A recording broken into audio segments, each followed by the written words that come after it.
अस्सलाम वालेकुम नाज़रीन, मैं हूं आसिम खान और आप देख रहे हैं BBN चैनल। आइए देखते हैं आज की टॉप 10 न्यूज़। इजराइल और हमास सीज़ फायर के बाद गाज़ा में मदद का सिलसिला बढ़ गया है। आज सुबह से कई एड ट्रक्स राफा क्रॉसिंग के जरिए इजिप्ट से गाज़ा में दाखिल हो रहे हैं और हज़ारों फ़लस्तीनी अपने घरों के बचे हुए हिस्सों में वापस जा रहे हैं। इस सीज़ फायर के फर्स्ट फेज़ के प्लान के मुताबिक हमास को तमाम इजरायली होस्टेजेस को रिहा करना होगा और इजराइल भी 1700 गाज़ा डिटेनीज और तकरीबन 250 फ़लस्तीनी प्रिजनर्स को रिहा करेगा। कल इस इंटरनेशनल पीस समिट में 20 से ज़्यादा वर्ल्ड लीडर्स गाज़ा डील पर साइनिंग के लिए शामिल होंगे। चाइना ने अमेरिकी सदर डोनाल्ड ट्रंप के 100% टैरिफ लगाने की धमकी पर सख्त जवाब देते हुए कहा कि ये डबल स्टैंडर्ड का एक टिपिकल एग्जाम्पल है। उन्होंने अपनी रेयर मिनरल्स की एक्सपोर्ट पर कंट्रोल को जस्टिफाई करते हुए कहा कि वो ग्लोबल इंडस्ट्रियल और सप्लाई चेन्स की सिक्योरिटी के लिए एक्सपोर्ट कंट्रोल्स पर डायलॉग के लिए तैयार है। चाइना ने यूएस से कहा कि अपनी ट्रेड पॉलिसीज में तब्दीली लाए और हाई टैरिफ्स की धमकियां चाइना के साथ रिलेशंस को सुधारने का सही तरीका नहीं। चाइना ने वार्न किया कि अगर यूएस अपनी गलत पॉलिसीज पर कायम रहा तो चाइना अपने हुकूक के लिए पूरा एक्शन लेगा। तालिबान रिजीम के चीफ स्पोक्समैन ज़बीउल्लाह मुजाहिद ने कहा कि अफगान फोर्सेस के रिटेलिएटरी ऑपरेशन में 58 पाकिस्तानी फौजियों की मौत हुई और 9 अफगान फौजी भी शहीद हुए। उन्होंने बताया कि इस ऑपरेशन के दौरान 20 पाकिस्तानी सिक्योरिटी आउटपोस्ट भी तबाह कर दिए गए और कई हथियार भी कब्जे में लिए गए। उन्होंने पाकिस्तान हुकूमत से मुतालबा किया कि आईसिस के मेंबर्स काबुल को हैंडओवर किए जाए और वार्निंग दी कि अफगानिस्तान की सरजमीन पर किसी भी किस्म के दखल का जवाब दिया जाएगा। फिलहाल पाकिस्तान अफगानिस्तान की सरहद पर शिद्दत पसंद क्लैशेस के बाद क्रॉसिंग्स बंद कर दी गई है। इन क्लैशेस के चलते सऊदी अरेबिया ने दोनों मुल्कों से अपने आप को संभालने की अपील की है।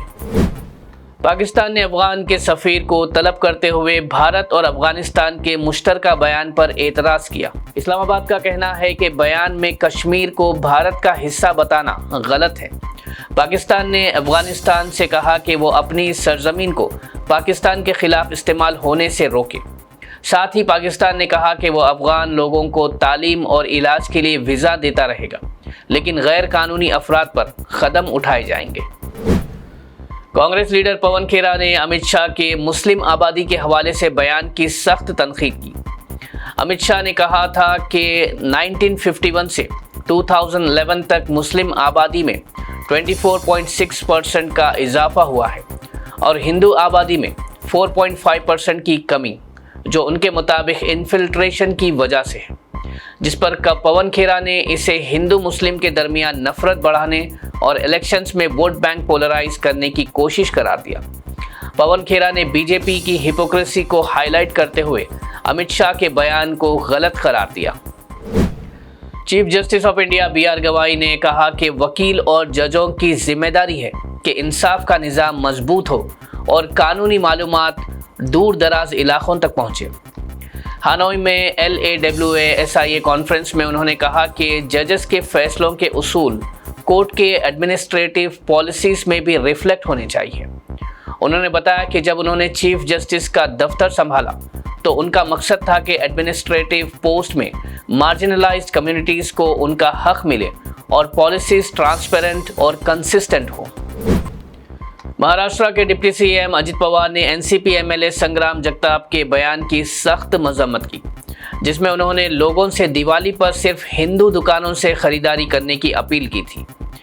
पवार ने इसे बिल्कुल नामुनासिब करार देते हुए कहा कि पार्टी मिस्टर जगताप को शो कॉज नोटिस जारी करेगी। अजित पवार ने कहा कि महाराष्ट्र में सब कम्युनिटीज़ का खुशामदीद है। उन्होंने कहा ये बयान बिल्कुल गलत है और पार्टी इससे अलग है। ऑल इंडिया मजलिस-ए-इत्तेहादुल मुस्लिमीन ने बिहार के आने वाले असेंबली इंतखाबात में 100 सीट्स पर अपना उम्मीदवार उतारने का इरादा रखा। फिलहाल पार्टी ने अपनी पहली लिस्ट में 32 कैंडिडेट्स खड़े किए हैं। पार्टी स्टेट प्रेसिडेंट अख्तरुल इमान ने कहा कि दोनों बड़े अलायंसेस हमारी हालत को समझेंगे। उन्होंने ये भी कहा कि उन्होंने लालू प्रसाद और तेजस्वी यादव को अलायंस के लिए लिखा था, लेकिन कोई जवाब नहीं आया और अब वो तीसरे फ्रंट के लिए दूसरे पार्टी से बात कर रहे हैं। बिहार असेंबली इलेक्शन 6 और 11 नवंबर को होंगे। और वोट्स की काउंटिंग 14 नवंबर को की जाएगी। हैदराबाद के कई इलाकों में 13 और 14 अक्टूबर यानी कल और परसों से 36 घंटे के लिए पानी की सप्लाई बंद रहेगी। ये बंदिश Krishna drinking water supply project phase 3 के बड़े रिपेयर काम की वजह से है, जो कल सुबह 6 बजे से 14 अक्टूबर शाम 6 बजे तक चलेगी।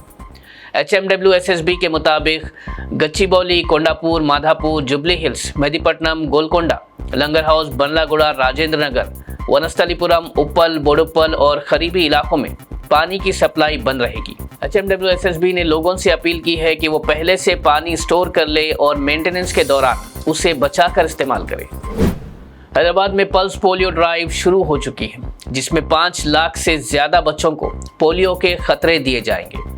हैदराबाद डिस्ट्रिक्ट कलेक्टर हरिचंदना दसारी के मुताबिक 2843 वैक्सीनेशन सेंटर्स बनाए गए हैं, जो 9,36,016 घरों तक पहुंच रहे हैं।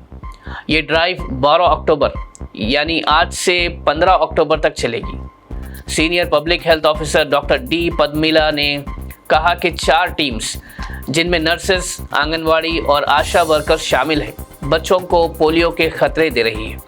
अगर आपके इलाके में वैक्सीनेशन सेंटर है तो अपने बच्चों को ले जाएं और उन्हें पोलियो के खतरे ज़रूर दिलवाएं। नाज़रीन, ये थी आज की टॉप 10 न्यूज़। देखते रहिए BBN चैनल। मुझे दीजिए इजाज़त। अल्लाह हाफिज़।